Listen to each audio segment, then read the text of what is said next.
Are you ready to stop the self-sabotage and create the life you desire? Well, in order for that to happen, you need to break free from the bad beliefs that are holding your success hostage. You need to optimize the stress by turning it into extra energy for success. And those hurtful habits? Well, we need to give that pain a purpose for progress. Welcome to Stop the Self Sabotage and Create the Life You Desire podcast. What's your favorite way to self sabotage? Is it with food? Because when you needed certainty, it wasn't there. And so now you're trying to pack it in to anchor yourself in life. Or maybe money slips through your fingers because you tried so hard to make things happen in a way that was going to be healthy, and someone else came along and took it away from you, took it right out of your hands. Or could it be that you're addicted to the drama of solving other people's problems simply because that's what you were programmed to do? Finding all the ways that you don't measure up to the highlight reels of someone else's life. I just went through what's known as the core four. These are the four levels that we need to have in life. But what's interesting is that we can get these needs met in a healthy way or with hurtful habits that hold us back. It does not matter to your powerful mind, known as your subconscious, how it gets these met. It knows that it just must get them met. And the very first level out of the core four is known as certainty. And you get a tremendous amount of certainty through self sabotage.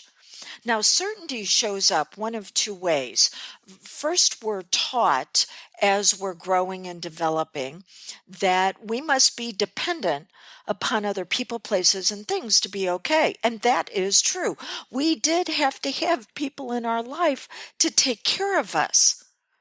But if we became too dependent, because we were conditioned to meet the needs of someone else instead of bringing ourselves out at our very best, well, then we have a real hard time with what's on the other side of being dependent upon people, places, and things to be okay.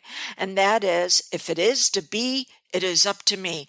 I'm going to make it happen. But even that can turn unhealthy. When you decide not to engage in others, you're just going to take it all on yourself and do everything. I mean, how exhausting is that going to be? I know. I lived this. This is the reason why I want you to have what's known as transfer of authority and transfer of power from that original imprint that said this is how you have to live life to where you take your power back and know you get to choose how you want to experience it. But see, symptoms have purpose. And when you were put into an experience that you could not handle when you were younger, you could have been a kid, a teenager, or even an adult, but you did not have the resourcefulness nor the resources to be able to handle it. So you were absolutely overwhelmed and then took on the programming and conditioning that this is how life was going to continue. Well, you had to relieve the pressure of all that pain somehow. And that's when you turn to self-sabotage because it soothes you. Yes, you get a dopamine hit of sabotaging because you're doing it in such a way that gives you short-term relief, but at the expense of your long-term results. So hating on yourself isn't going to make it any better. It's understanding that you were programmed to experience life this way.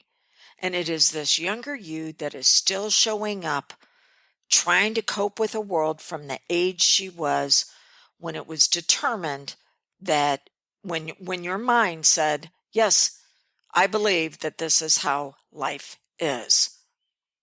Okay.